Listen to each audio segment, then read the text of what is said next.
But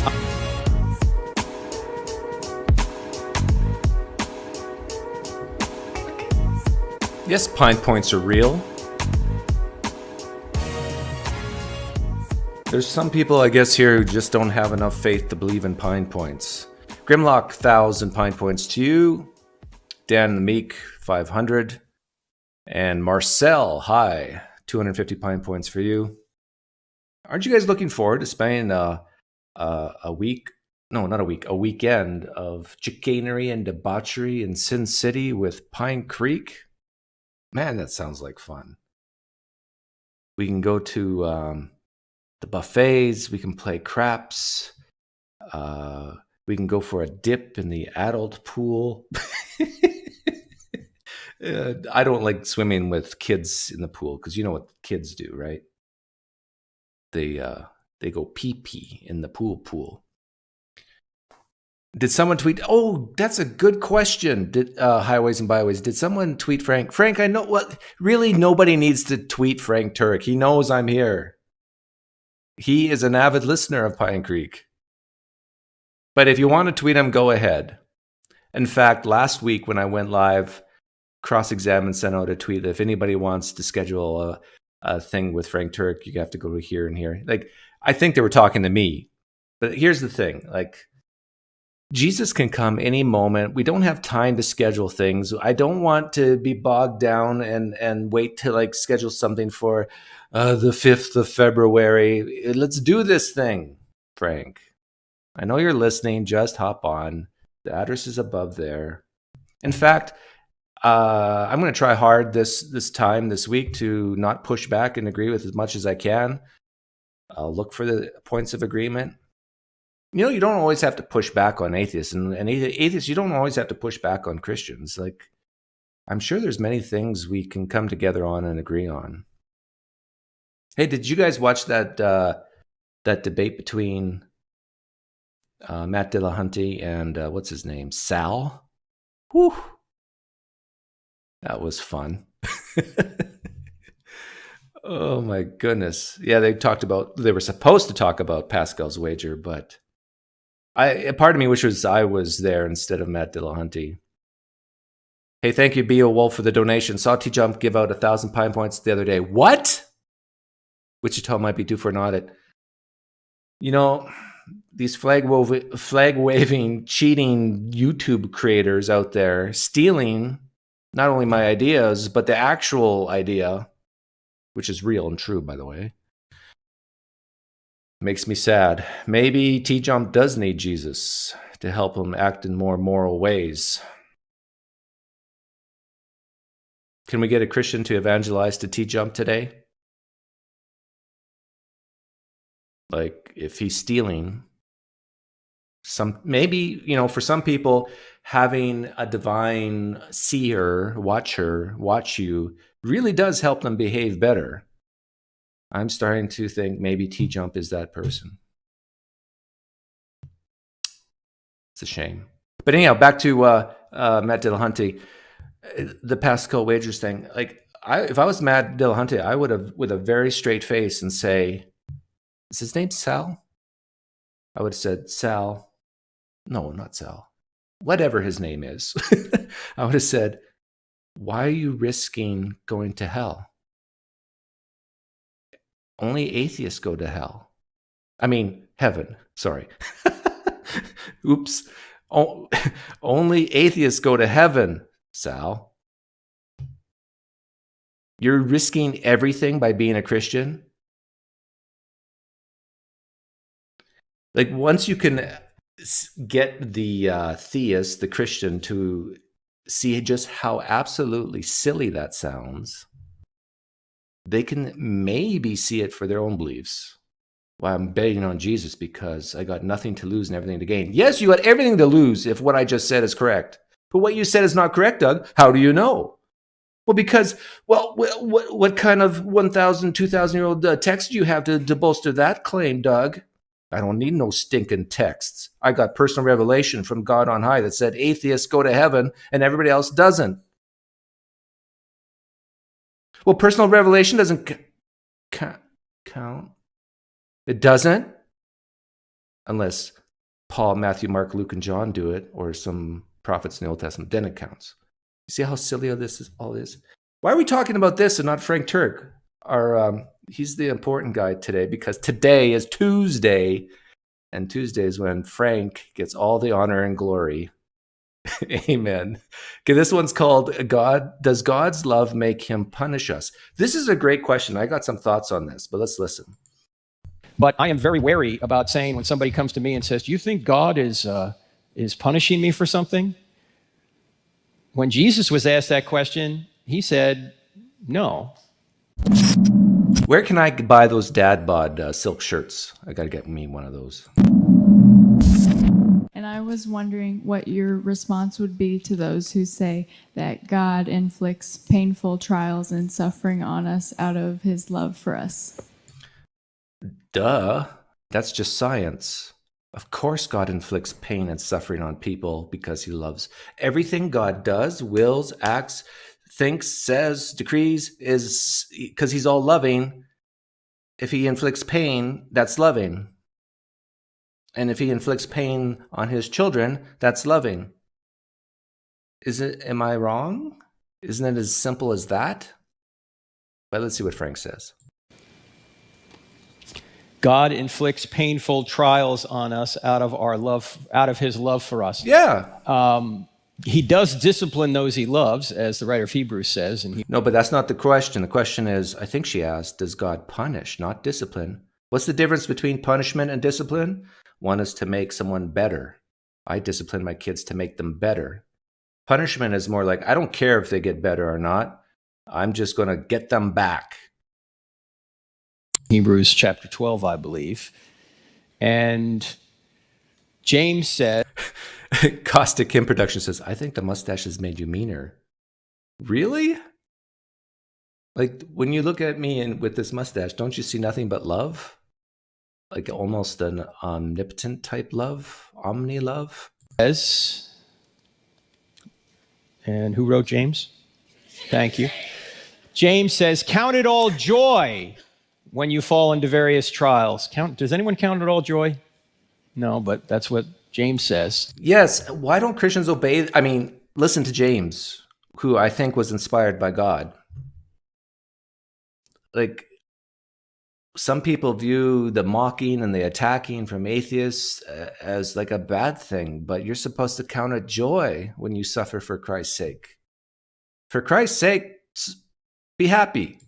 Although I will say this, that when they come to Jesus and they say about the blind man, is this guy blind because he sinned or his parents sinned? And what does Jesus say? Neither. It was so the glory of God could be shown in him. Or when Jesus... Okay, what does that mean? That basically means, hey, bad things happen, but God can use bad things for his glory to make them look good or bring people to himself or stuff like that. Luke 13 is talking about, he says, do you think that the tower that fell on those at the Tower of Siloam that fell on those people, do you think that they were worse sinners than you? Or the blood that Pilate mixed, the blood of the Galileans that the Pilate mixed with the sacrifices. Apparently Pilate had mixed some Galilean blood into the sacrifices. Do you think that those Galileans are worse sinners than you? And Jesus says, no, but unless you repent, the same will happen to you. So Jesus has not drawn a straight line from God's judgment to our difficulty. What? Okay, this is important. This is important for the Jews listening. On a straight line from God. You think that those Galileans are worse sinners than you? And Jesus says, no, but unless you repent, the same will happen to you. Unless you repent, bad things will happen to you. It kind of sounds like God does punish. So Jesus has not drawn a straight line from God's judgment to our difficulty. Jesus is not drawing a straight line between God's judgment and your own difficulty. What is the story of the whole Old Testament? It's about God trying to bring his people to himself. And when the Israelites obey God, God blesses them. And when the Israelites disappoint God and go against God, Yahweh punishes them with that. It's like Don't you see that, Frank? It's like back and forth, back and forth, back and forth. There's a pretty strong correlation between obeying God, giving him the respect he deserves, and what happens to the Israelites in the Old Testament.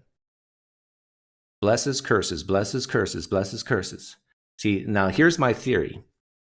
Theory in the loose sense of the definition. My theory is that by the time of Jesus's day, Jews got caught on that, hey, you didn't actually have to revere Yahweh to live a good life. In fact, you could be rich and wealthy and healthy and basically nothing bad happened to you, and spit in the face of Yahweh, spit in the face of God. And so, well, this probably even happened before the time of Jesus, but so people started getting the idea, okay, yeah, you have a good life now, just you wait. Just you wait. I tell you, you mock God now and you say all these bad things about God, and yeah, your life is going good, and yeah, you got lots of money, and yeah, you have a wonderful family and so forth, but just you wait. There'll come a time when every knee will bow and you will suffer. Am I wrong? How many times, hey, non-Christians in the live stream chat, how many times have you heard that come at you? A lot, right? This is Christians and even Muslims and Jews' way of trying to make sense of the world, saying, well, wait a minute, we're following your will and we're suffering, and these schmucks over here, they mock and criticize you and all these things, they don't even believe you exist, and they're prospering?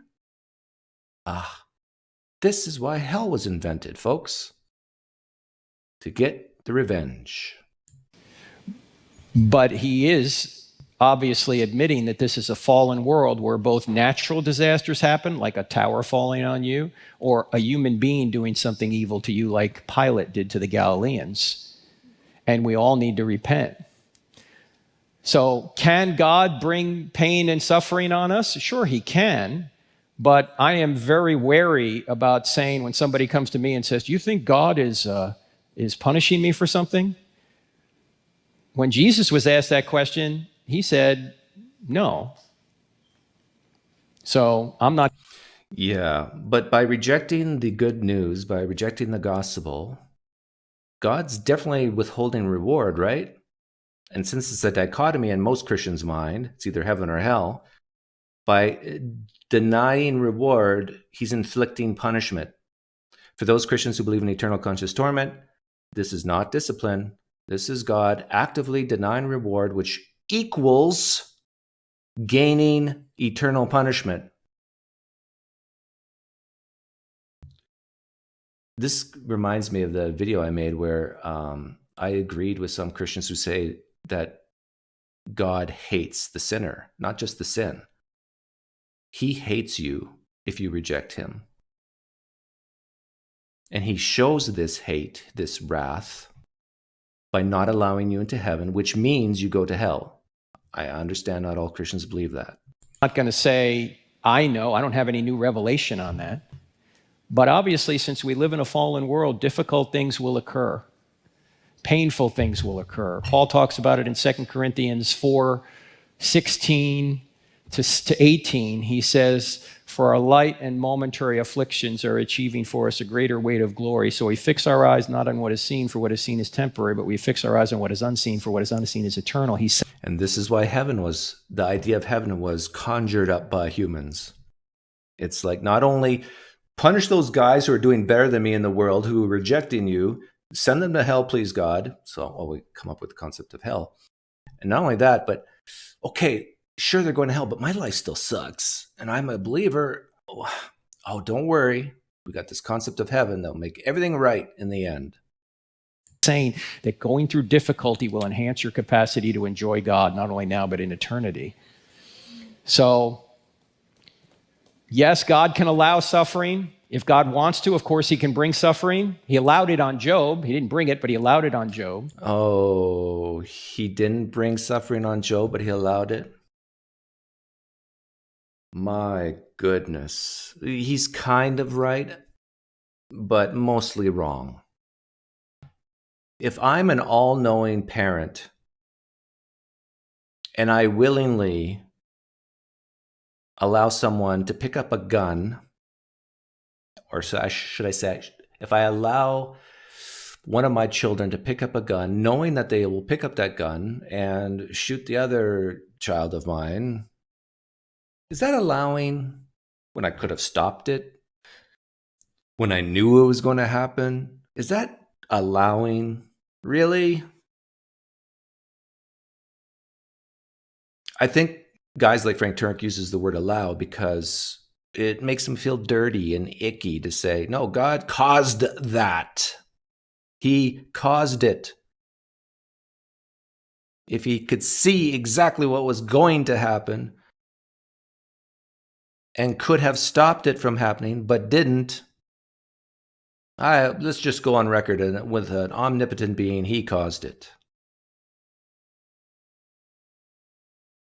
Aaron D says, did you see John's video he made for you? Yes, I did. Okay, let's go to this one here.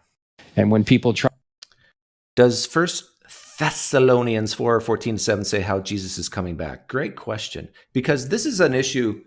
If you talk to Christians, they are strongly divided about Jesus's return.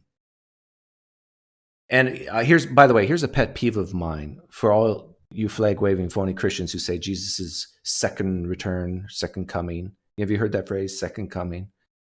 Let's be very clear. It's going to be at least the third coming, even if you're a pre-tribulation Christian. Because remember, if you read your scriptures like I have, if you know your Bible as well as I do, you'll know that Jesus returned to see Paul. Remember?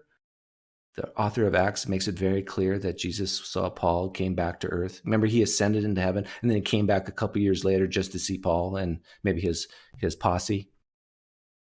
So Jesus is going to return at least the third time, maybe fourth, fifth, because there's like reports of Jesus appearing to people even today. So Jesus is like a ping pong ball, up heaven from the right side of the throne down to earth many times in history. Let's be very clear about that. But Christians are they differ greatly on end times and what that all is. And they also differ on how you get to heaven, salvation. It's like, now let's be very clear. What's the argument you hear from Christians when I say stuff like this? But that doesn't mean there's one right answer. Well, sure. There could be one right answer to the end times and how people get saved. But who cares if you can't figure out what it is? But I figured it out, Doug. Yeah, go tell all your Christian friends that you got it all figured out. And they're wrong. Try and say, when is Jesus coming back? How is he coming back? I just say, look, I'm on the welcoming committee. I'm not on the planning committee. Okay? That's good. That's a good line. I've just been struggling. I believe in my heart. Whoa. How many times have you heard that phrase uttered from a Christian? I've been struggling. Why am I laughing at the struggles of my fellow comrades in arms? Not in arms. I'm a pacifist. No, I'm not a pacifist. I used to be as a Mennonite. But why am I laughing at that? I guess because it's just, you just hear that so often. Christians struggling. Why do you think you're struggling so much? I think Christians, you struggle way more than me. Well, that's because you're just dead inside, Doug. Okay. Well, maybe you need to be dead inside. Try it. You'll be happier. No, that's going too far. I think it is the mustache. Ever since I put the mustache on, grew it. This is real. Like Trump's hair. This is real. It's actually as beautiful as Trump's hair. I've been a little punchy. That when my heart stops right now, that I'm going to be immediately in the presence of Jesus. Yes, I think that's true. How do you know that? How do you know that? You could be deceived. It's very scriptural that people in history have thought they're going to heaven as soon as they die, and then yet Jesus said, "Get away from me, I never knew you." Well, but I have fruits. I've done miracles in the name of Jesus. Same thing. Jesus said, "I never knew you. You think you know me." Hey, Christians, you don't know Jesus. You just think you do. You've never experienced Jesus. You just think you did. What does this remind you of? That Ravi Zacharias video I made? But it's just I read. Here, I'll pull it up just for reference. 1 Thessalonians 4:14 through 17. It talks about what I just said. Right. And there's so many different interpretations that people have. Right. But I mean, Jesus told. But 1 Thessalonians 4:13 to 18 is talking about Christ coming again. Some say that's Christ coming in a rapture.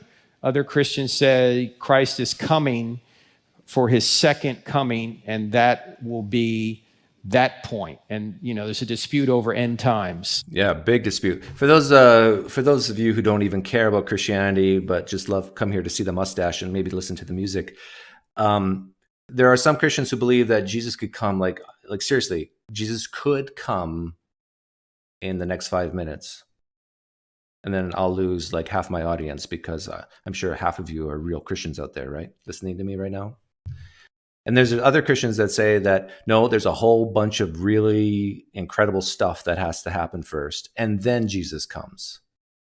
And then there's some Christians who believe that it's some of the bad, incredible stuff will happen, and Jesus will come in the middle. It's called pre-trib, mid-trib, post-trib. But what's interesting is some Christians actually believe that when Jesus comes when Jesus returns, no matter when, all the dead will be raised. Not just the Christians, but all the dead will be raised. And then there'll be this process of getting to go through bad stuff together. And if the bad stuff happens before you die, basically a guy like me could say, "Oh, wow, the Christians were right. That really looks like the Antichrist. Oh, wow, look how bad things are getting. Oh, wow, we are in the end times. Oh, wow, maybe I should become a Christian." So there's a big danger. The point of all this is there's a big danger to being a post-trib when it comes to evangelism. And I think a lot of Christians admit this. If you're a post-trib Christian, and that happens during the life of a non-believer, they actually can just say, "Hey, I was skeptical. I didn't believe it, but now I do. So I'm in no urgent rush to become a Christian until I see these end-time prophecies happen." And I would say most Pentecostals tend to be pre-trib, Calvinists probably post-trib, and then everybody else in between. And this is not an essential of the faith. We all believe we win in the end. And when people try and win what? Eternal life, bliss. Say, when is Jesus coming back? How is he coming back? I just say, look, I'm on the welcoming committee. I'm not on the planning committee. Okay? When Jesus comes back, I will just welcome him, because I know people way smarter than me that are conservative Christians and Bible scholars, and they study this stuff and they come to different conclusions about the sequence of events. I go, I'm fine. However he wants to come, whenever he wants. Yeah, but it doesn't stop there, Frank. There are people smarter than you who call themselves Christians, even more conservative than you, who maybe even disagree with you on how you even become a Christian in the first place. I'm thinking I don't think Frank's a Calvinist, but they come to mind. Like even coming to Christ, what in the world does that mean? Let's go back here. Okay, this is a podcast, so we don't get to see Frank's wonderful face. But he talks about a lot of things in here that I think I might agree with him on. So we'll see if that's true. And I have to fast forward through a lot of marketing. But hey Frank, I'll do the marketing for you. Everybody go check out his channel, his podcast, his apps, his merch line. Man, this guy knows how to market. I need to get your marketing team to work for PineCreek, because I'm a horrible marketer. Why? My marketing is I'm growing a mustache. The claim to itself, what should you say? Is that true? They don't think Christianity that we use in our society that are redefined to actually pass off a lie as the truth. And so I got up and I started to type them all into my computer here, And I always want to talk about some of these words that have crept into our culture, crept into the church, that don't really mean what they should mean. And they're basically put forth, as I say, to pass off a lie as the truth. There's Frank Turek body pillows? Oh, that's cool. I don't know who said this, but somebody said this many moons ago, and it makes a lot of sense. The statement is, beauty is the battlefield upon which God and Satan fight for the souls of people. Beauty is the battlefield upon which God and Satan fight for the souls of people. Here's that spiritual warfare coming through. We're all attracted to beauty. We're all attracted to good things. And so if you want to pass off a lie as the truth, you have to wrap it in a good thing. If you want to deceive someone to believe a falsehood, Is he describing dress me? up the falsehood to look beautiful or at least more attractive than it is. Price is Right Now, model. this, of course, is deception. Now, one problem with deception, as you know, is that you don't know you're being deceived. If you did know you were being deceived, you wouldn't be deceived. Hey, thank you for the donation, Kent Hoven CPA. Nothing to say, just $2 for my second favorite Canadian. Yes, your favorite Canadian site, 10 Bruggencate, I got that. Deception is like that. Satan comes as an angel of light. He's not going to come bearing all of his evil and ugliness. He's going to come bearing what appears to be attractive, so you're attracted to it. And we'll Yes, Frank is, so far, I agree with Frank here. Is that true, Satan? Yeah, that's why you put me on the payroll, right? Eye candy. Yeah. Yeah, I know we need to get younger blood in here. I understand. Nathan from Digital Noses? Yeah, he's okay looking. Okay. But yeah, he's still young. I understand. And a little, yeah. But, we can work on him. Get him to know the ways of Satan a little bit better. Yeah, he needs to mature in his evilness a little bit more. Yeah. then follow him. We're all attracted to beauty. We're all attracted to good things. Things like love, equality, justice, sex, power, money. Those are all good things. And that's why those good things are usually caked onto lies to get us to swallow the lies. Now, we do this with language, as I mentioned. And let's just go through some of the words or phrases that are used in today's culture and even in the church sometimes that sound good, but are I like that. Sounds good. church sometimes that sound good, but are redefined, or they are sugarcoating something that really isn't good. How about the phrase "your truth"? Have you heard this? Sounds so Oprah Winfrey-like because she says that. Oh, you have your truth. Follow your Yeah, I hate that, Frank. I'm with you. truth. Follow your truth. Well, the truth of the matter is, there is only the truth. There is. Okay, this is where I disagree with you. Why can't it be both? The reason why I hate it when people say your truth and so forth, because it's usually in the context of talking about whether a God exists, whether Jesus rose from the dead and that sort of thing, whether you experience Jesus. But there are both, right, Frank? Like you can have Myron and Mick. Myron and Mick. One's an alcoholic, one isn't. It's true that the probabilities are that if Mick takes just one sip of alcohol, it could lead to really bad things. Him being, ruining his work life and everything, his home life.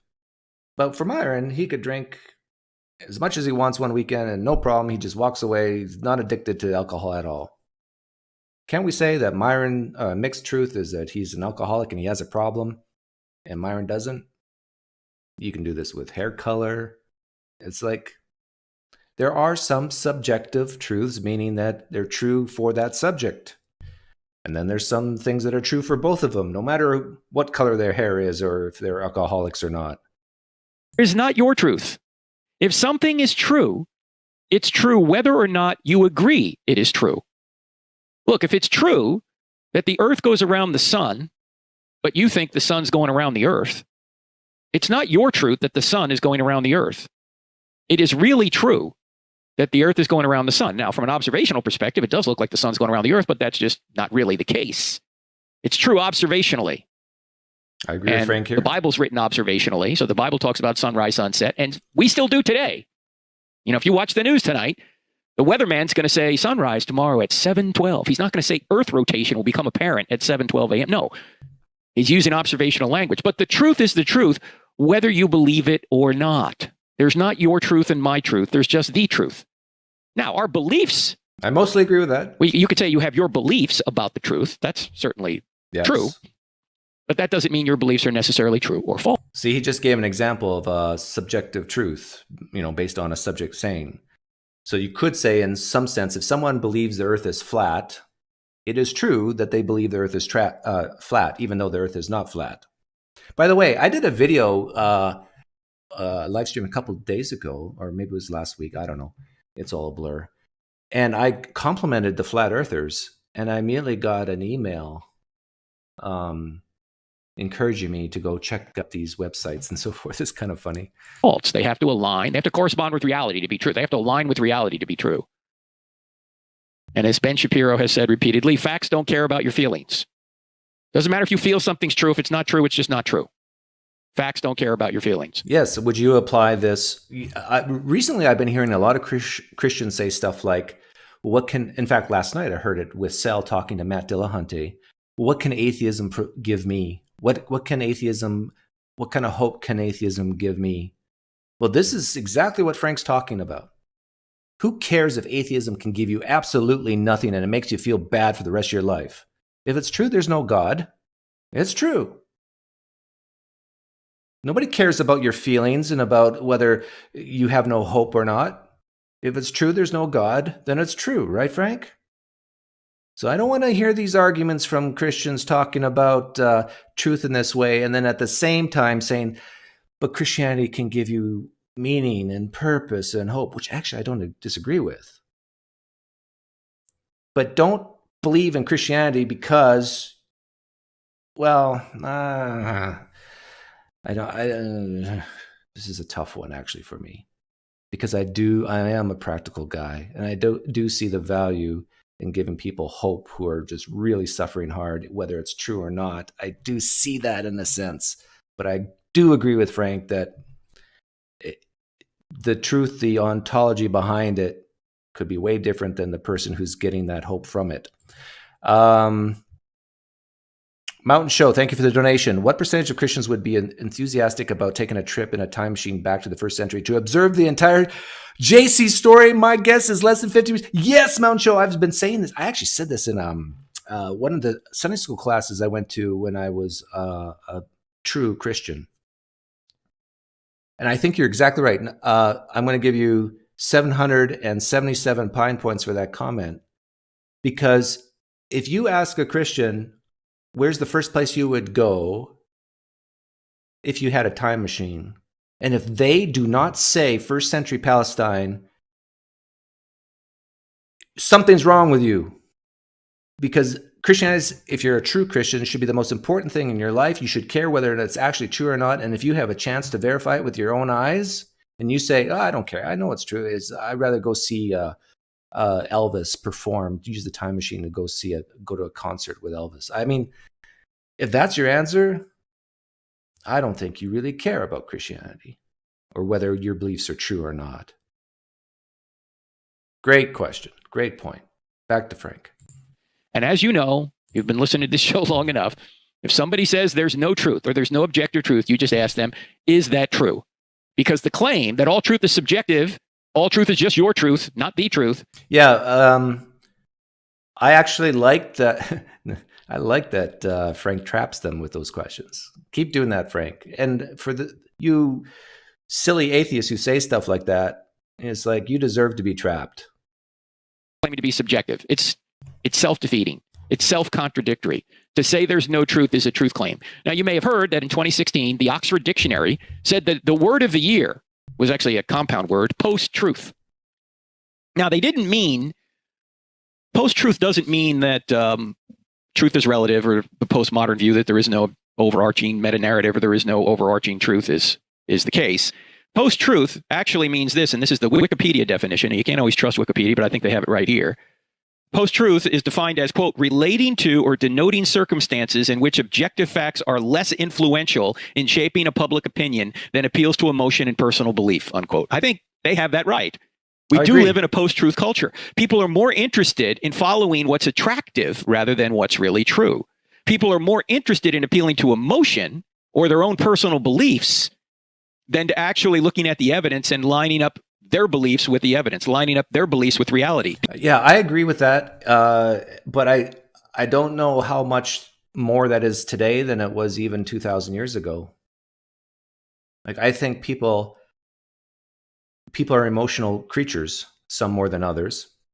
And I think when you have Jews who are suffering, who are sad, who are desperate, have these expectations of their God not happening, it's very easy to start to believe that a man is the Messiah, did rise from the dead, and that they will get eternal life.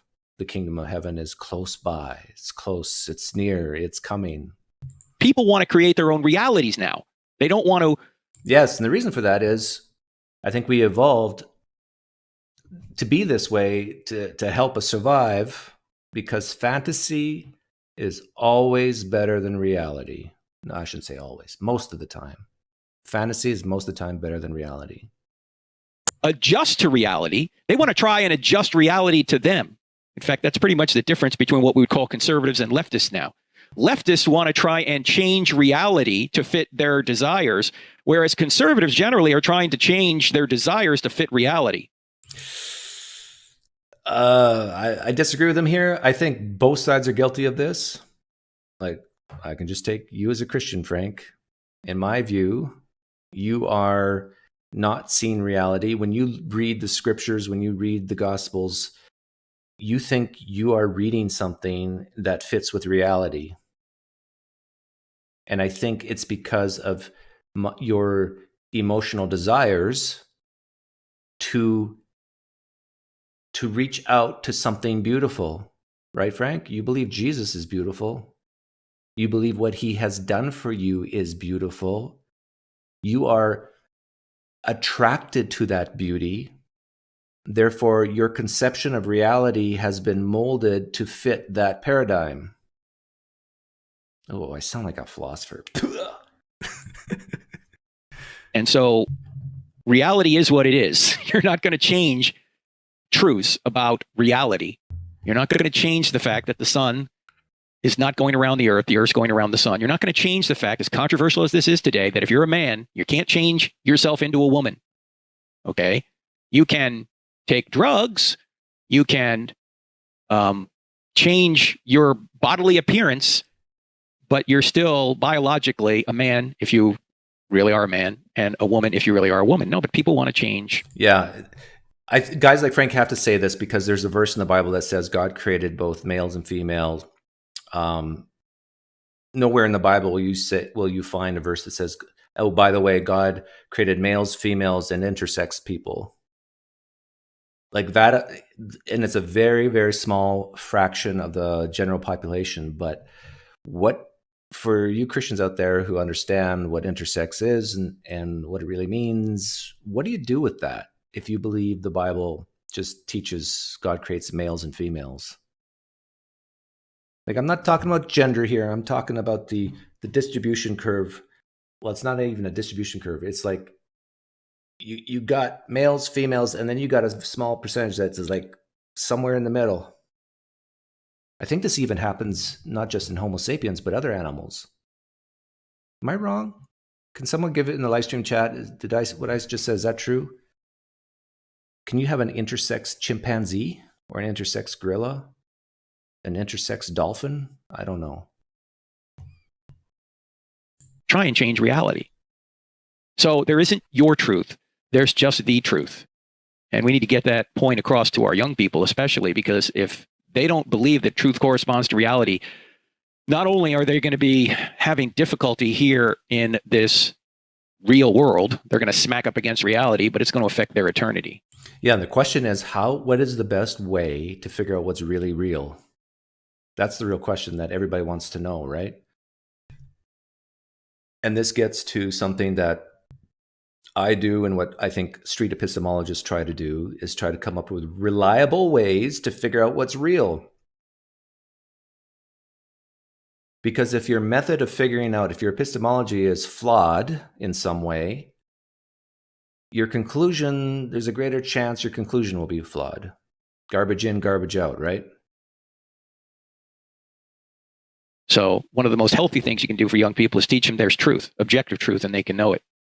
Here's another word that we sometimes use inappropriately, so to speak, and that is a mistake. You hear the word mistake. We call our sins mistakes. Oh, I made a mistake. Yeah, I do that because I don't believe in a God.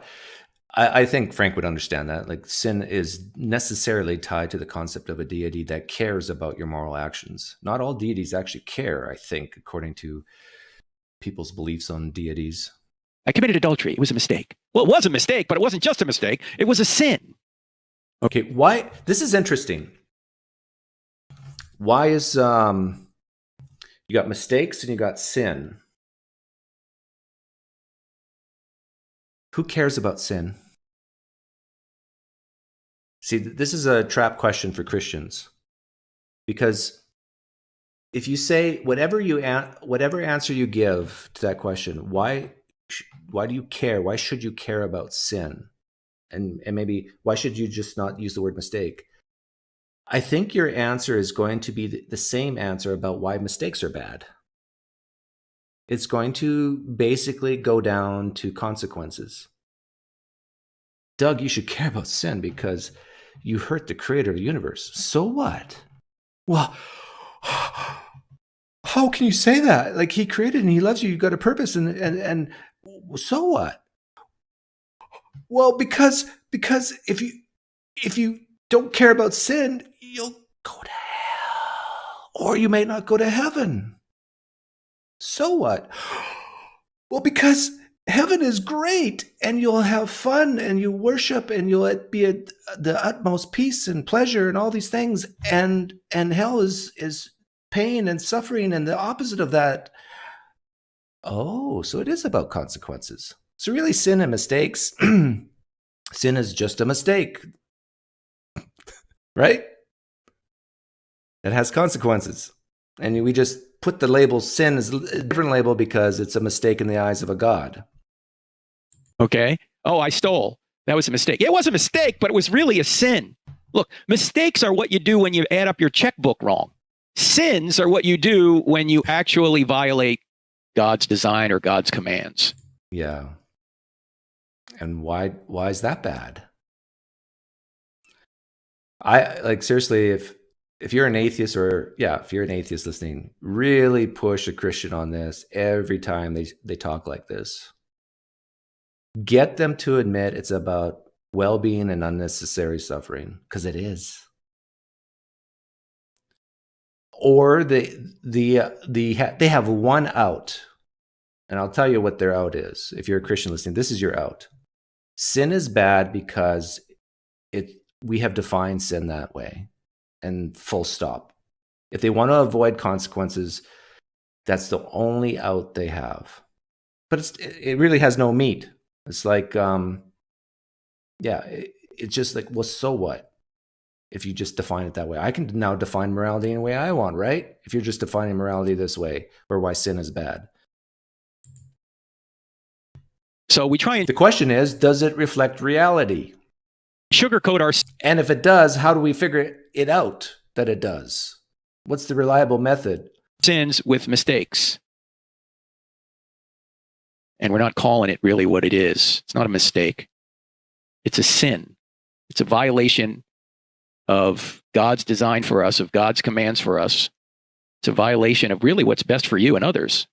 See, he's kind of admitting it here. What's best for you and others. He's admitting that by not sinning, you're doing what's best for you. Now, is that true, Frank? I think we can think of many examples in history where true Christians obey God, and on planet Earth, it leads to nothing but tragedy.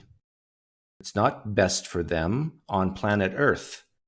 In fact, by following God, not sinning, not recanting, under pressure of death, it leads to their death. But there's an afterlife, you see. And so it'll be made up for. You're violating that when you sin. It's not just a mistake. I also just use the word inappropriate. You know, we like to use the word inappropriate rather than immoral. We used to call things immoral. We don't call them immoral anymore. We say that's inappropriate behavior. Inappropriate.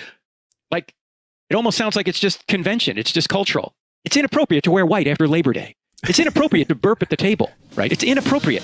It's violating manners. No, this isn't just violating manners when you commit adultery. It's not just violating manners when you steal something. It's not just violating manners. Okay, why is adultery wrong, Frank? I think adultery is wrong, but I define it as cheating on your spouse. So there's already a contract between you and your spouse not to do that. And if you have that contract and you go against it, you've done something wrong. But why would you say adultery is wrong? For the same reason as me, or because it makes Yahweh sad? See, this is, I think, the real difference between Christians like Frank and me. They would say it's wrong because God said so. I would say it's wrong because it hurts people.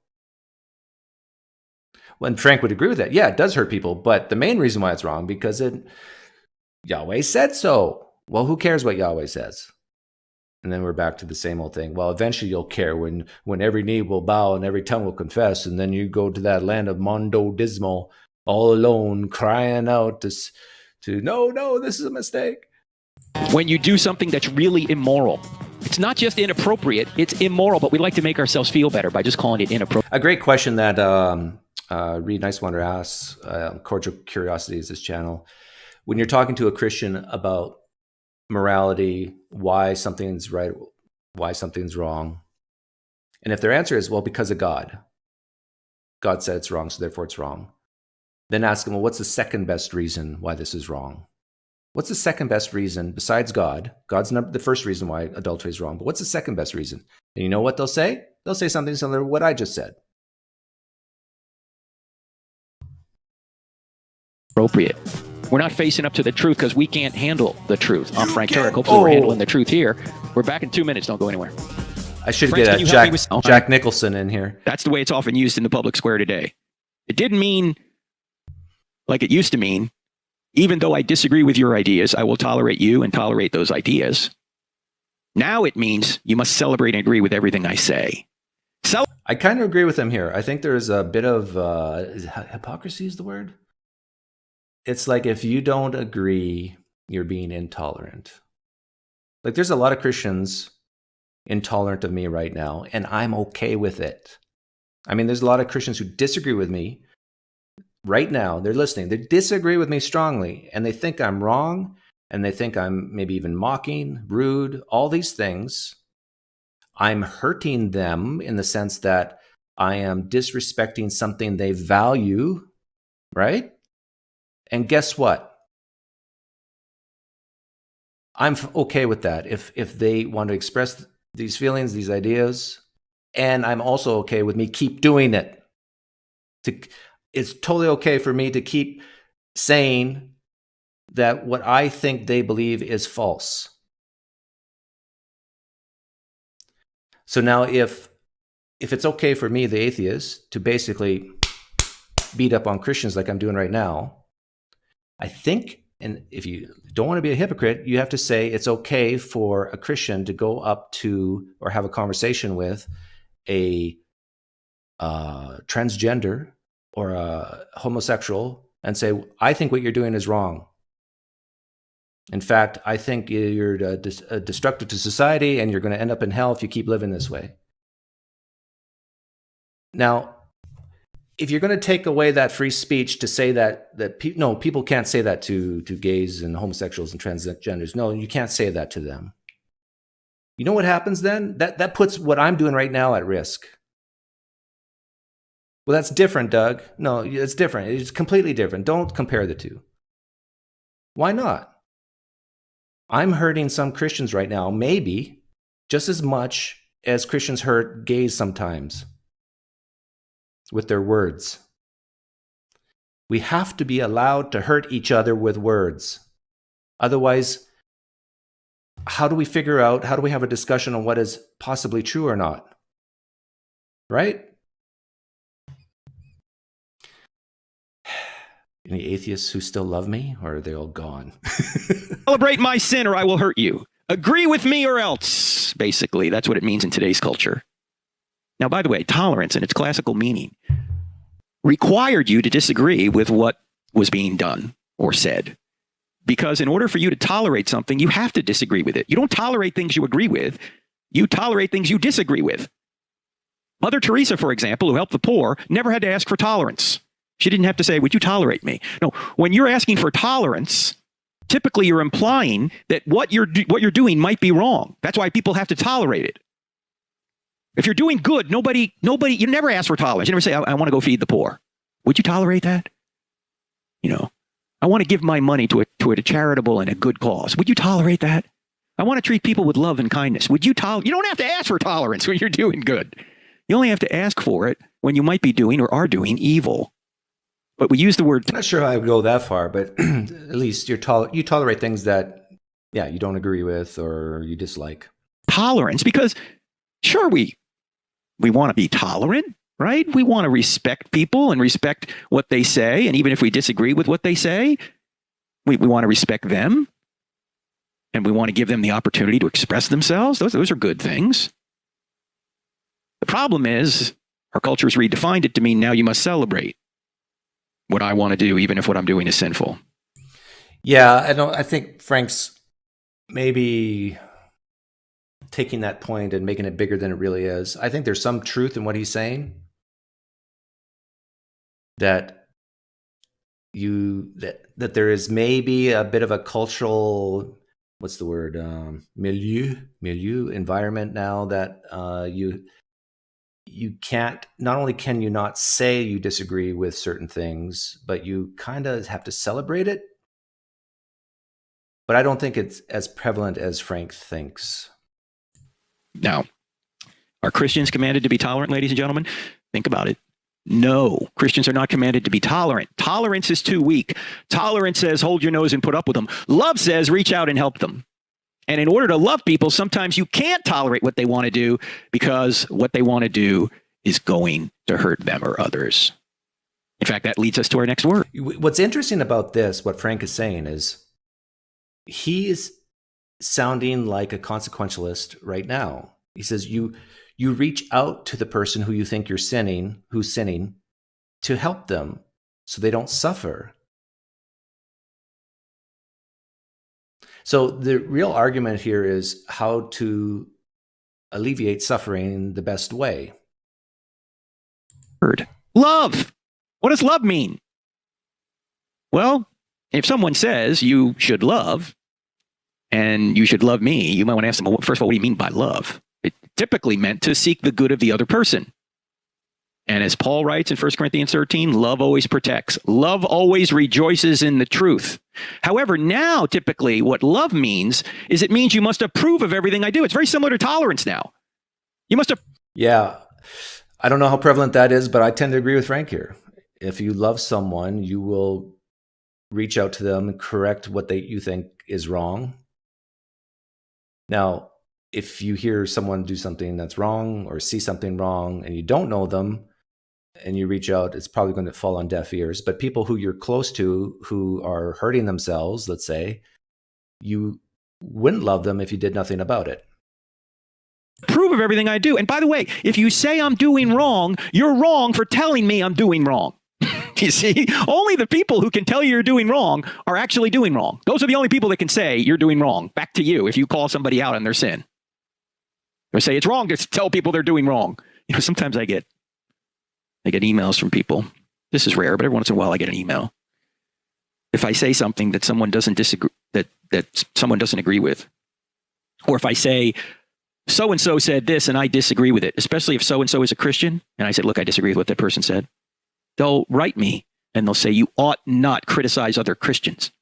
Now, what is that person actually doing? I agree with Frank here. Like, if you, the whole idea you shouldn't criticize someone within your own tribe. Like, what if your own tribe is wrong about something? That's where you figure out what's true, what is the right way to think about things. It's like, That's why I think oftentimes, if you're an atheist, you should try hard to peeve off other atheists once in a while. Or you should hang out with atheists you disagree with more. And I think Frank's saying something the same here. Like, Christians criticize each other. It's okay. Atheists criticize each other. It's okay. Criticizing me, who's another Christian. They're saying you ought not criticize other Christians as they criticize me for criticizing other Christians. I guess they just don't see the hypocrisy in that. And by the way, Paul criticized other Christians. He did so right in the book of Galatians. He went in. Yeah, big time. In fact, I think one could argue that Christianity exists today because of Paul, not because of the Gospels. That Pauline Christianity is actually the majority type Christianity in the world. Is that true? Well, we can't have Christianity without Jesus, Doug. Yeah, I understand. But the whole concept of grace comes from Paul. If you look at the words of Jesus, in fact, I don't think Jesus even utters the word grace at all, according to what's recorded in the Gospels. After Peter, who was not acting consistently by not hanging out with people who were Gentiles and separating himself from them and requiring some Gentiles to obey the Old Testament law. Yeah, Daniel Azzetti, he's giving a specific example where I criticized other atheists. I had a video where I poked fun of them voting. It's like, hey, all you atheists out there, go out and vote, because we all know you're going to vote for who we want you to vote for. And it's like, come on. If you hate it, if you're a former Christian and now an atheist, and you hated it when your preacher talked about, go out and vote, because we all know who they didn't. It's illegal to say specific names if you're a nonprofit organization. You can't say go vote for so and so, but you can say just go out and vote. If you are a former Christian who just that really bothered you when your preacher said stuff like go out and vote, and then they talk about their morality and abortion, all these things, you should be the same way when you hear atheists talk like that. Now, some of you don't care either way, so not talking to you. Law, which was something they had already decided they shouldn't do back in the first church council, as recorded in Acts chapter 15. So he basically called out Peter for his bad behavior. Right there in the Bible. It's right there. So don't tell me we can't, in an appropriate way, call other Christians out when they're doing something wrong. In fact, if we don't do that, we're not really loving. Yes. In fact, Frank's making the argument right now that what I do on it's like a daily basis now with Christianity, all these videos I'm making, one could argue I love Christians more than other Christians do. Right? I'm calling you guys out. I'm criticizing. I'm showing where I think you guys are wrong. When's the last time Christians have done that to you, if you're a Christian? PineCreek loves you. Let me look in the camera here. I'm looking at the video, but now I'm looking at the camera. PineCreek loves you way more than other Christians do. I shouldn't laugh after that. Then they think I'm insincere. If you love me and you know I'm about to do something wrong, or I'm advocating something or some doctrine or something that's leading people astray, if you love me, you'll try and tell me that. That's what love does. And every parent knows this. If you tolerate everything your kid wants to do, you're not loving. You have to stand in the way of evil. Otherwise, you're unloving. In fact, Michael Brown and I had a debate a couple of years ago at Southern Evangelical Seminary. I think it's on our website. The title of it is, does love require approval, or does love and tolerance require affirmation? Something like that. Anyway, we're having a debate with a couple of folks from the LGBT community on that basic issue. Does love require approval? And at one point in the debate, I asked the folks on the other side, I said, do you love us? And they said, yes. And I said, do you approve of our position and what we're saying here? They said, no. I said, well, you just lost the debate then. Because you're saying that love requires approval, and yet you don't approve of what we say. Did they really say that? Love requires approval? Because I agree with Frank here. If they did, in fact, say that, and if that was what the debate was about, yeah, Good job, Frank. We're saying that love does not require approval. In fact, love requires disapproval if what is being said or done is wrong. And that's what we're doing. We're saying what you're saying is wrong. Now, we still love you, but that's one reason we're saying it, because we love you. Also, we try and beautify our lust by calling it love. That's why we'll say we're not shacking up with somebody. We are taking the next step in our commitment to one another. Now, if you're doing that, you know what you're really saying? What you really mean to say, if you were honest, is that you would say to your partner, you know, you're good enough to use, but you're not good enough to love. Yeah. Why is shacking up wrong, Frank? Now, what's the first thing that pops in your head if you're a Christian and I ask that question? Why is shacking up wrong? Why is sleeping with someone, get your shot glasses ready. Why is having coitus before marriage wrong? Now, I think for a lot of Christians, the first thing that pops in their head is because God says so. But you can do better than that, right, Christians? Let's be more specific. And here, I'm going to try to build a bridge here. If you give other reasons other than God, but, well, because it leads to stronger relationships, if you take your time and wait and have a formal type commitment in front of a judge or your friends, and I'm not saying that this is what I believe, but if you start giving reasons like that, people will listen to you more. But the problem is, the real reasons I think a lot of Christians say stuff like this, and especially Frank, is because God said so. And we're back to, well, who cares what God says? And then it gets to, heaven and hell and so forth. You're good enough to have sex with, but you're not good enough to really commit to. That's really what you're saying. But you don't want to say that, do you? And this boggles my mind. It's like, yes, coitus is pleasurable, but so is a foot massage. Can you get foot massages before marriage? Can you get, some people really love a good back rub. Can you get back rubs before marriage?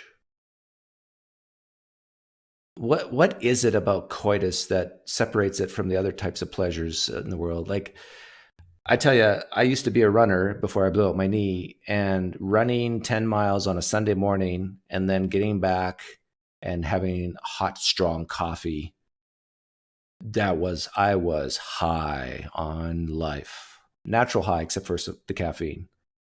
Oh, caffeine's natural too. Everything's natural, right? And that type of pleasure was really, really strong. What is it about the pleasure from coitus or the act of coitus? I already know the answer from Frank's perspective, I think, and that is it's because God says so. It's special. It's where a man and a woman leaves their families and they become one flesh. And there's a spiritual thing. Oh, is Frank here? Someone's knocking at my door. Whosoever knocks on PineCreek's door.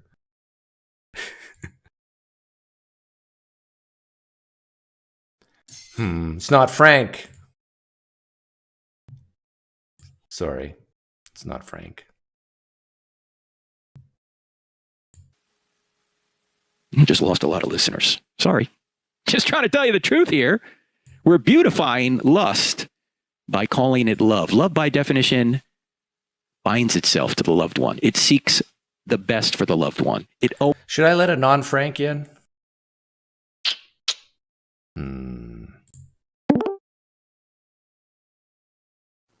Hello, can you hear me? Yes.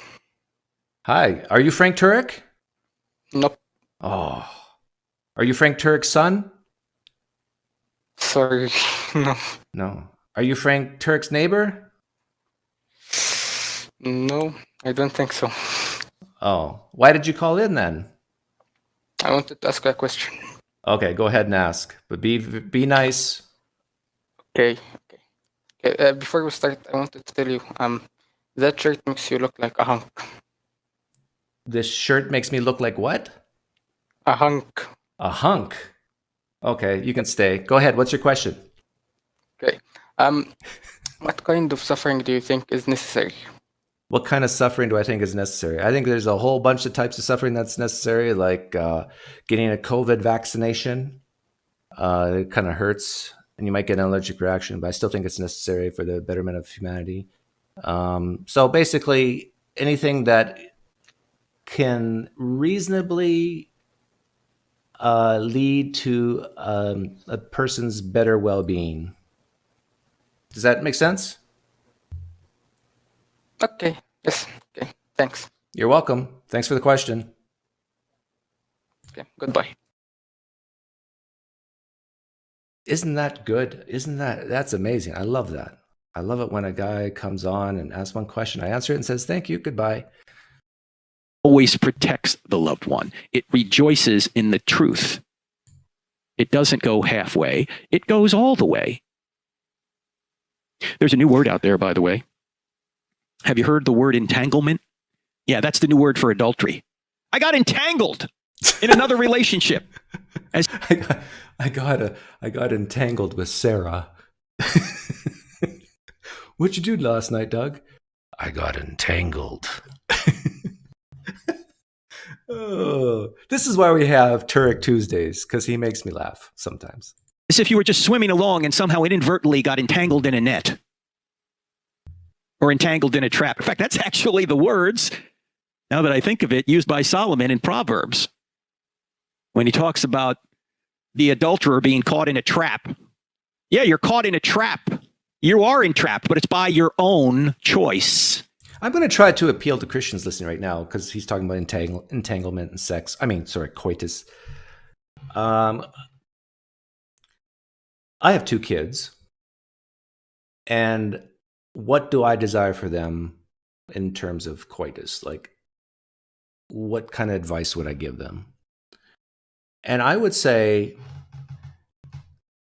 don't do anything you're uncomfortable with. Well, that's maybe too harsh, because the first time is always a bit nerve-wracking and so forth. But the point is, if you're really, really not comfortable, you don't feel any type of pressure to do something you're not comfortable with.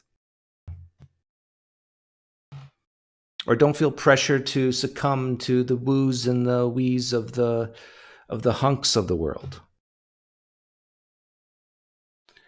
I would also say that you can actually have a successful marriage and wait before having coitus until marriage. I'm proof.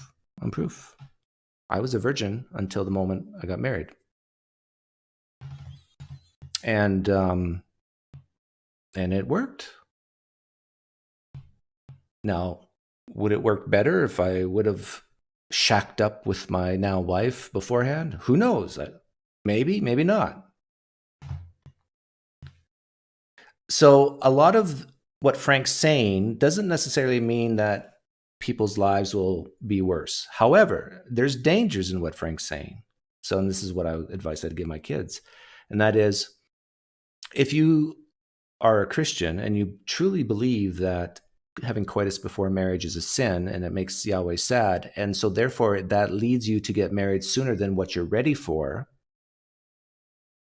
and dive into a commitment and maybe even have kids before you're really ready for it, and then you find yourself in your mid or late 20s dead tired and broke and feeling the pressure of life and can barely think because you got kids screaming, and who you thought you were marrying was maybe not exactly what you thought.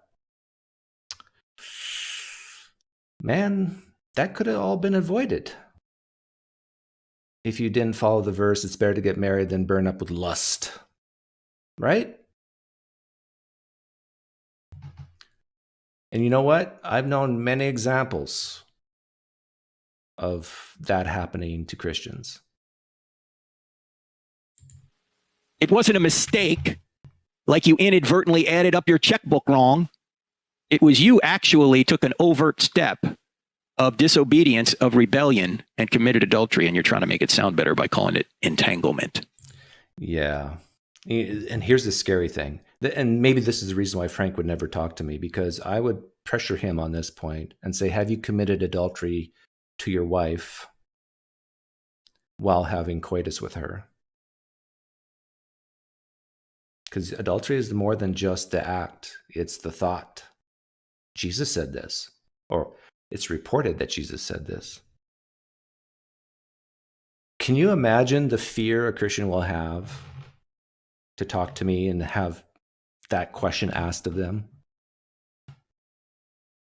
How many Christian men are willing to come in here and say that they have thought of other women while having coitus with their own spouse? Because basically they're admitting to adultery.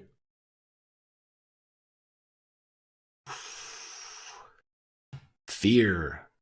PineCreek can bring the fear of the Lord into their souls.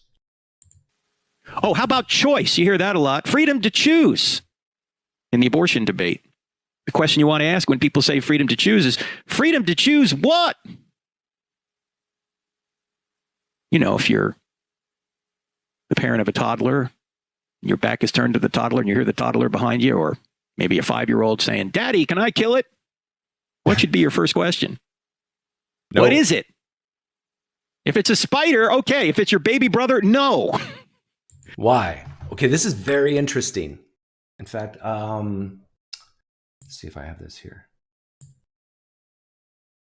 I got this from Sam Harris a long time ago. Yeah, here it is.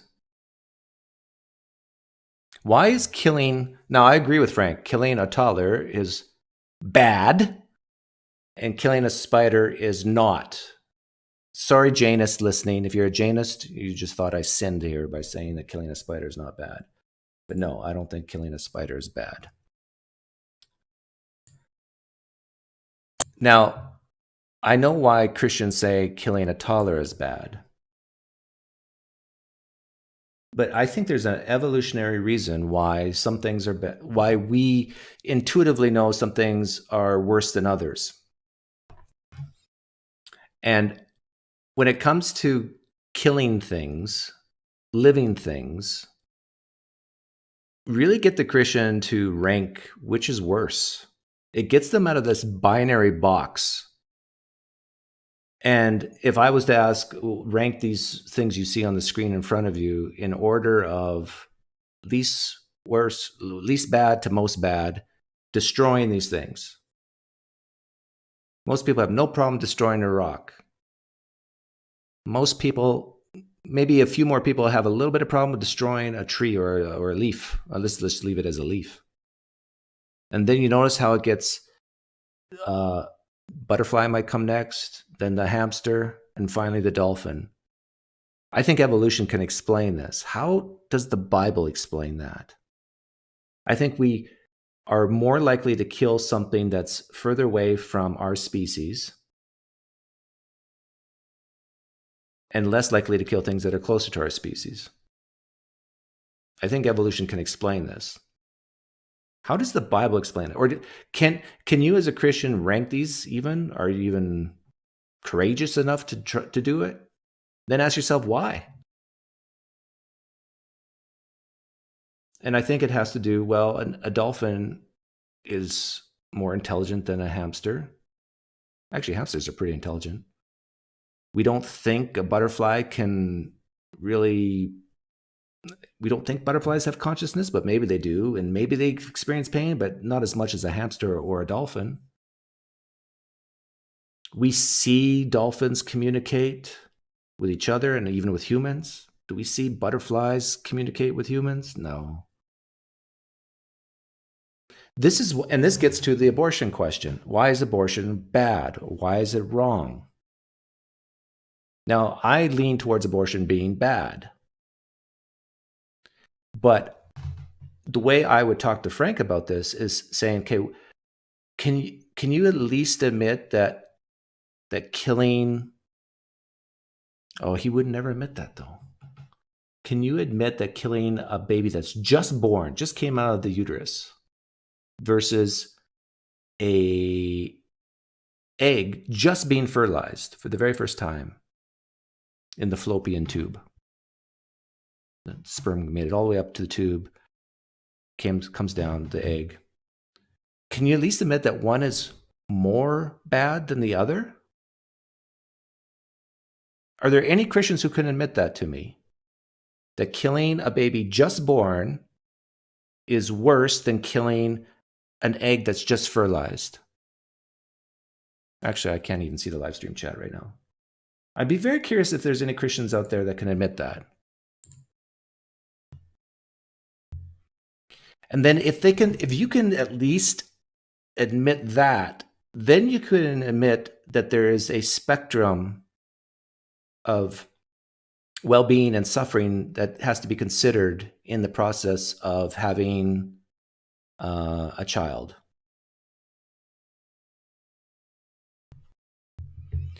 There's that famous hypothetical with abortion that proves this point, I think, to a lot of Christians. You got the burning in vitro fertilization clinic. Inside this clinic, there's a toddler, and there's 1,000 embryos on the table in petri dishes. The building's burning. They're all going to die if you don't do anything. But here's the hypothetical, and you only have one option. You either save the toddler, who's starting to inhale smoke and screaming from the heat, or you save the 1,000 embryos. 1,000 of them. Which do you save? I think every single Christian listening here would save the toddler before 1,000 embryos. Why? It's 1,000 to 1. If you view those embryos as babies, that's just math. You save 1,000 babies before one baby, right? Or 1,000 humans before one human, right? I know it's a moral dilemma, and yes, we want to save everyone. But in this thought experiment, there's real moral dilemmas in this world.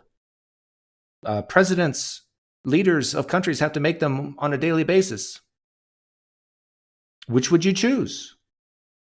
And as soon as you can admit to yourself you would choose to save the toddler before the 1,000 embryos, you've admitted something. You've admitted that you value one more than the other. And I know it hurts to admit that, but it's true. Frank's talking about truth here. I've had some Christians answer that they would save the toddler, but that would be the wrong thing to do. They would do the wrong thing on purpose. I've had other Christians say, well, in a hypothetical where the world's coming to an end and there's hardly any humans and we need to propagate the species, I would save the 1,000 embryos. And you know what? That's a good answer, but that's not the hypothetical. And for the same reason why you would save the toddler before you would save the embryos, I think you can make an argument that it is less wrong to kill an embryo or a blastocyst and more wrong to kill a fetus that's in the 6-month stage. But I think what I'm saying now falls on dead ears for a lot of Christians. They can't see that spectrum of net suffering or well-being. It's like it's either wrong or it's right. It's either wrong or it's right. It's either okay or it's not. Like, I think even women cry a little less when they have a miscarriage very, very early on than if they had a miscarriage in the 8th month stage. Why? Why do they cry more at 8 months versus, let's say, 1 month or 2 months? It's because they've had more time to experience what's inside them, to go through the struggles, the back pain, everything. They got more invested. They have more hopes, more time to hope and plan, and then it's pulled away from them. Same's true, I think, if you're a parent who's lost a 9-year-old versus a parent who's lost a 1-year-old. Both are horrible. But if you're honest with yourselves, the parents, I think, will be going through more suffering who's lost a 9-year-old versus a 1-year-old. Why? Because there's been more of a history, more of an experience. There's going to be more pain and suffering. There's going to be more memories. But I don't think a lot of Christians can even think this way. You got to figure out what they're talking about. But we're going to cover our desire to get rid of an inconvenient human being by calling it a choice. My wife and I have had 2 miscarriages. We have 3 sons, but 2 miscarriages in between them. When she miscarried, we didn't think we lost a choice. We lost a son or a daughter. Yeah. I don't think you believe that, Frank. Here's another reason why you'll never come on my channel, even though I'm inviting you. And I agreed with you on a lot of things. For those women who get abortions, who knowingly know what they're doing,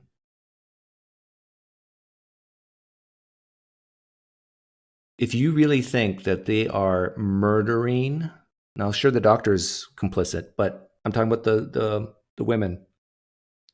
If you truly believe that they're murdering a son, a daughter, a baby, you should be out there voting for people who put these women in jail for life. But you don't, do you? Why? Because I don't think you really believe it. Now, I've had some people tell me, Doug, don't talk like this, because maybe those Christians out there are going to start talking like this, taking your advice, and maybe someday in the United States it will be legislated that women who get abortions will go to jail for life.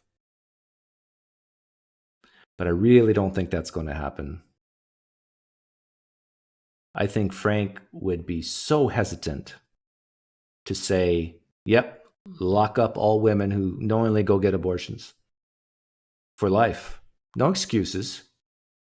We don't give drunk drivers excuses when they kill people from their actions. Shouldn't do that for women who get abortions. Force the believer to double down. But the phrase freedom to choose is a phrase meant to ensure that women are free to abort their children. Now, it's an important note here. Notice that no one on the other side of this debate, the leftists who put this forth, use freedom to choose when it applies to a woman with living children who would like the freedom to choose their child's school, their child's health care, or whether or not their children have abortions. No, you don't have a freedom to choose then. So they're trying to make something evil sound good because everybody's for choice. Who doesn't like choice? I like choice. You like choice? Yeah, but the choice to do what? Here we are trying to... Do you really have a choice to be a Christian, Frank? Do you have the choice not to be? Actually, that's the more important question. Frank, do you believe you have the choice to reject Jesus now?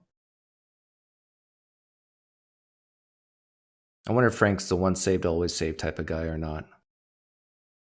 Don't you believe that in the regenerational power of the Holy Spirit, do you think you have the choice to reject that power? Are you saying your power, your free choice, is more powerful than God's will? Sorry. This is just another plot hole in Christianity. Beautify something ugly by our language. You also hear the word, or the compound word, anti-choice. You're anti-choice. Not you're pro-life, you're anti-choice. Oh, really? Well, yeah. Yeah, you're right. I'm anti-murder, okay? Okay, put me down for that. I'm also anti-slavery. Is that okay? Is that okay with you? What? Frank's anti-slavery? In general, or just what happened in the United States in the 1800s? Which slavery are you against? Because slavery in the Old Testament was good. It was a social net, a safety net. Frank, would you vote for politicians who want to bring back Old Testament slavery in the United States?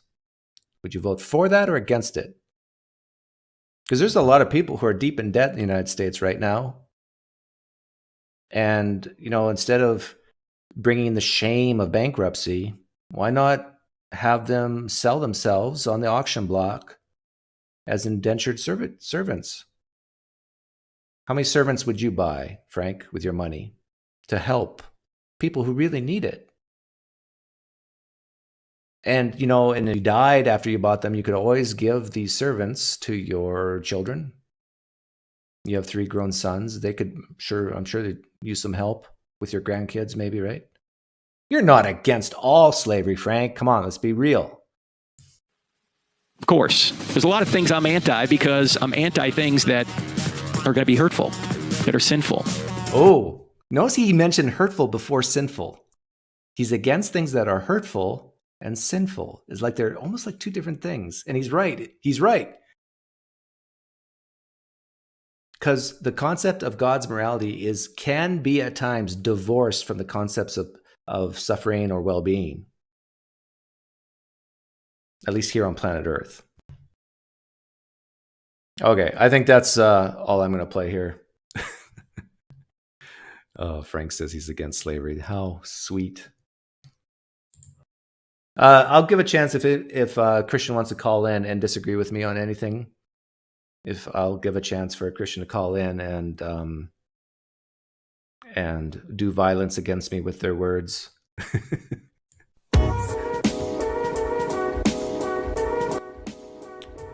Constructive words.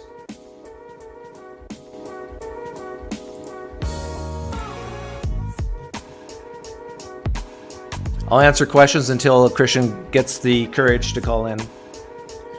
Or Frank, I know you're listening. Call in.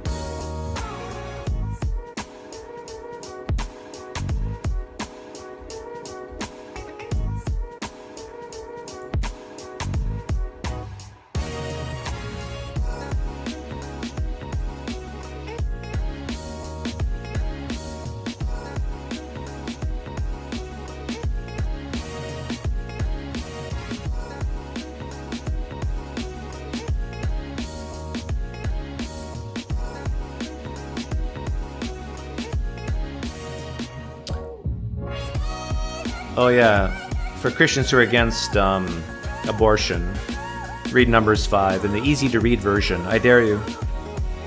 Thank you for the donation, Alan Bird. Keep it up. That's what she said. Whoa.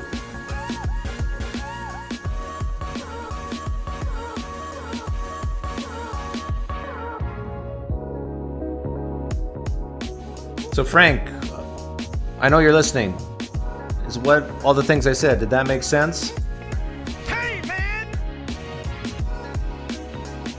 This makes sense! Yeah, Frank thinks everything I say makes sense.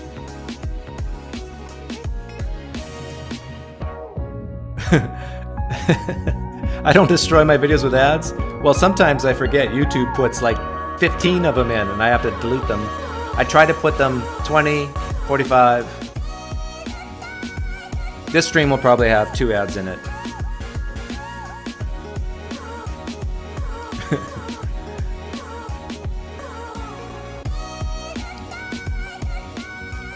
Thank you, Caustic Kim Productions.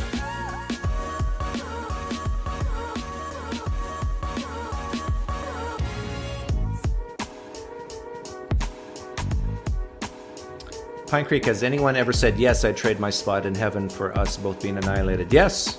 I've had, I want to say 3 to 4 people out of about the 20 or 30 I've asked.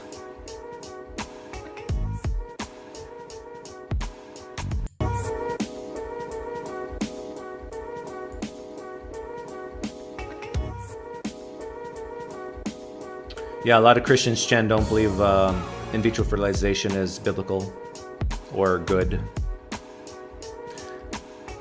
Go New York, go says, I can't keep up with the backlog of PineCreek videos. I understand that it's a real problem in society today of not being able to keep up with all the videos I'm producing. We've got to march on the streets in Washington, D.C. to try to fix this problem. Yeah, both my kids are test tube babies, and I know my dad for sure was against it at first. But he wanted grandchildren, so when he realized it could work.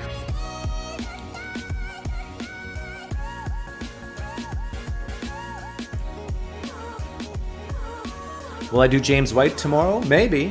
White Wednesdays.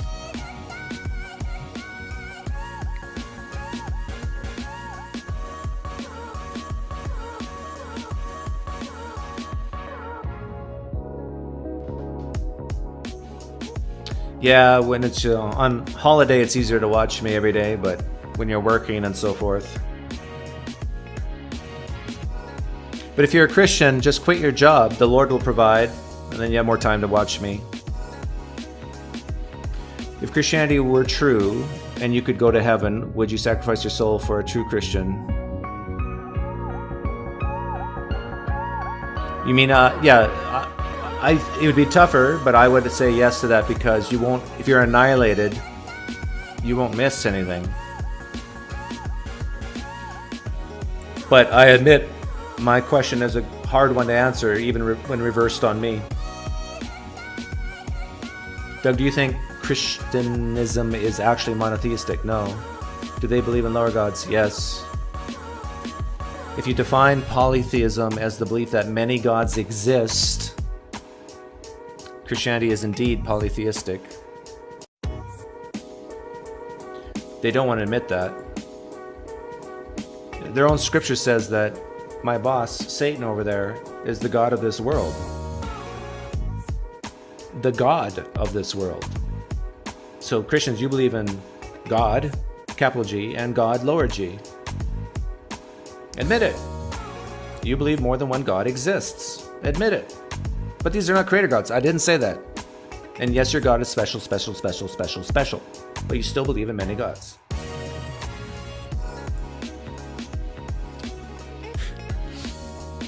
Jack is so the artist.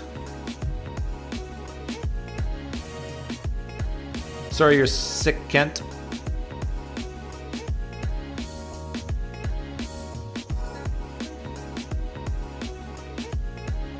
Yes, that's Aaron says, I also feel the Christians downplay the trauma for adoptees. They will encourage young people to carry the pregnancy and give it up for adoption. Yeah. I tell you, if anybody knows anything about the foster care system, my goodness, the pain that the foster care system brings to the kids and to society in general when people who shouldn't be having kids are having kids. Well, who should be having kids, Doug? Well, here's a good start. Why don't you mature a little bit, get a job, learn responsibility with your job and with your spouse first, and then think about having kids. Flag waving phony Homo sapiens.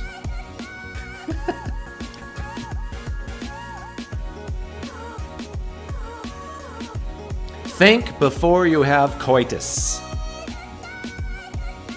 Think before you have coitus.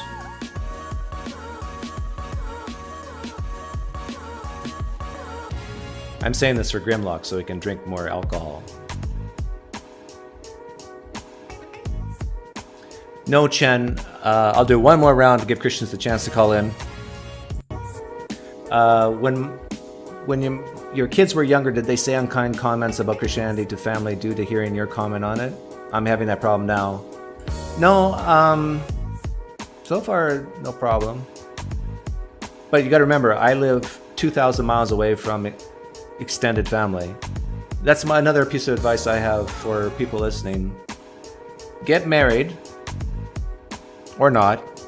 Find that certain someone if you find them, and then move far away from family. Oh, that's harsh, right? But I did this in my mid-20s. I left home when I was 15 to go to a private Christian school, and then I left all my family 2,000 miles away from them at age 26. I tell you, you grow up really quickly when you can't call daddy to help you with something that's broken in the house. You grow up really quickly when you're forced to figure things out on your own.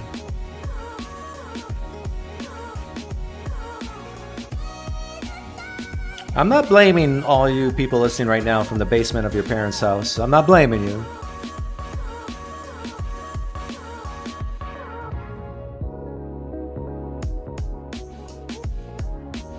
Do your parents care about your channel? Yes, they do, Mennonite Myron.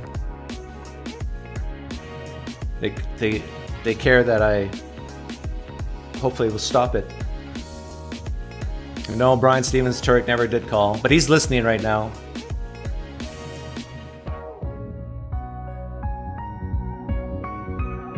your parents followed you, Aaron? There's a lot of downsides living away from your family. Like get babysitters, you know, grandparents are great for free babysitting.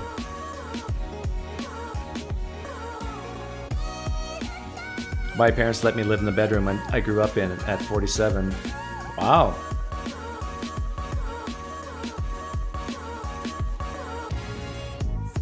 If I could deconvert one apologist, who would it be? Do I get credit for it, Marcel?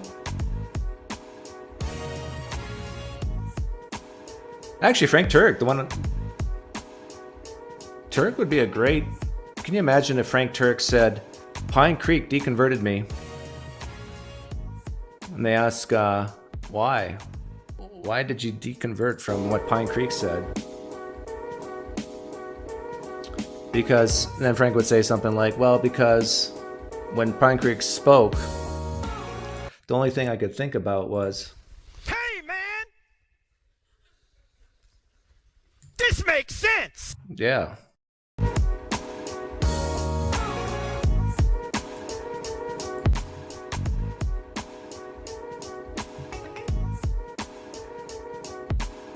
I don't need to deconvert Randall Rouser. He's already there.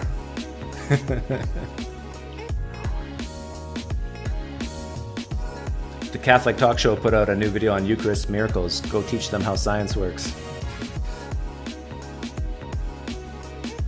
It's pretty frightening how superstitious this world is. Like, you think United States is bad? Go to other countries in the world. It's way worse. United States is actually, relatively speaking, pretty good.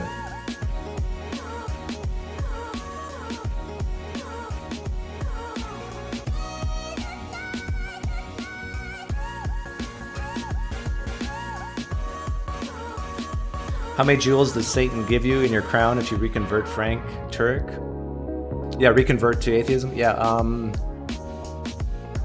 I don't know. Satan, what are you going to give me if I deconvert Frank from Christianity and lead him to the true path to heaven through atheism? Yeah, Satan says that there is no reward for that. It's just, I should do it for the love. It's all about loving the evil one.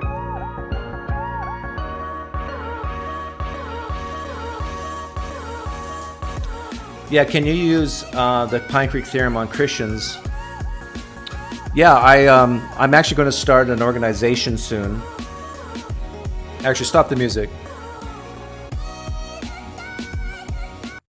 So this is what I have in the works. I'm going to hire a male and a female modeling firm.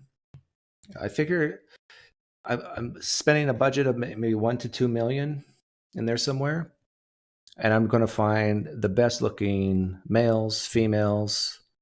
You know, the beauty is objective. This is not, you know, it's science. Like, you got to get all the proportions right and everything. There are freaks of nature on this planet, and they're called beautiful. Most people are ugly when they're naked, but I'm going to find all the Homo sapiens on the planet that are beautiful when they're naked. And then we're going to have a atheism drive. And so we're going to infiltrate all the churches around the land.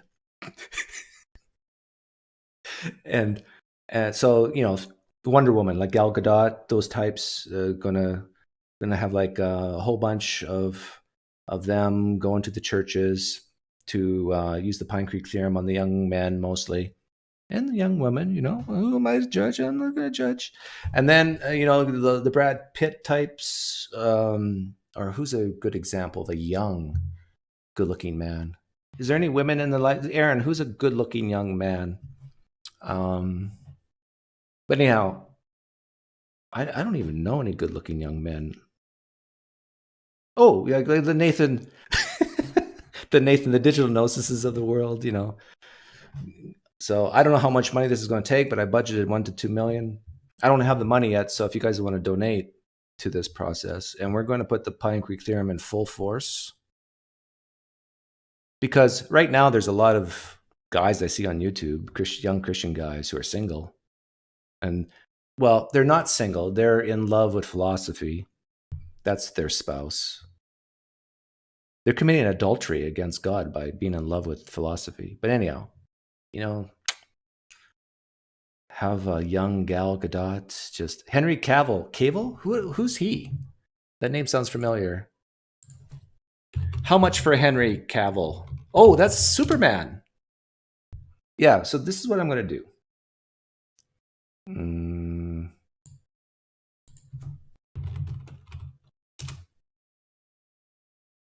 Let's see here. So the PineCreek organization, we're going to hire a whole bunch of her. And we're going to hire a whole bunch of him. And sorry, that's the low resolution. Actually, no. I got someone better here. Let's see. Oh, no, it's the same guy, just different picture. Yeah. So I'll hire a whole bunch of him. We got to first indoctrinate these people into atheism. I'll do that hard work. And then, yeah, imagine if we have these two times 1,000 going into churches and saying, hey, I don't believe this is true. You know, the Kalam is not really a strong argument. You know, imagine Gal Gadot saying, you know, I really don't find the Kalam cosmological argument persuasive. And all these young Christian philosophical men types say, you know, we don't find it persuasive anymore either. Oh. I am going to hell, right?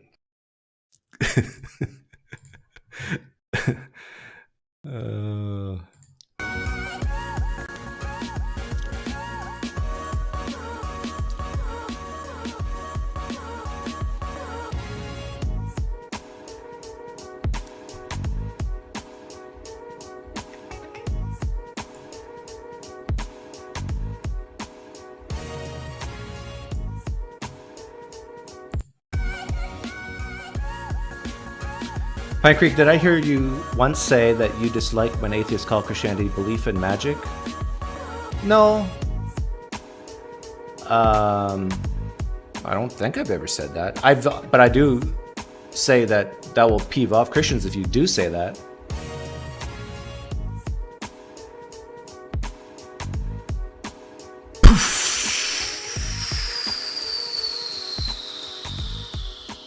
My apologies to Frank Turek. He was scheduled to come on and defend himself, but we ran out of time.